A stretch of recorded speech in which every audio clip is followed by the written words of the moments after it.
Let's go through the steps for replacing solution in your 500EZ hand washing station. First, you'll need channel locks to loosen the cap from the 2.5 gallon container of ultra pure hand hygiene solution. Next, remove the solution housing cover. The solution is stored behind this cover, and as you can see, we have 2.5 gallons of ultra pure. Remove the cap from the 2.5 gallon container and discard.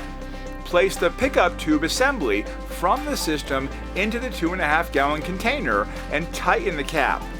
Run 5 hand wash cycles to reprime the solution line. Now check the LED solutions level monitor. The bar should be showing that the solution level is full. If the LED monitor is not displaying the solution level correctly, you may need to tear the solution scale inside the solution housing. To do this, open the solution housing cover and remove the container of ultra pure.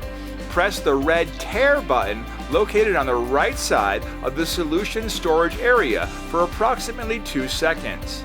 The display will update when tearing is complete. Now reconnect the pickup tube in the solution container and place the solution back on the weigh plate. Now the LED display will display the correct level of solution. Your hand washing station is ready to use.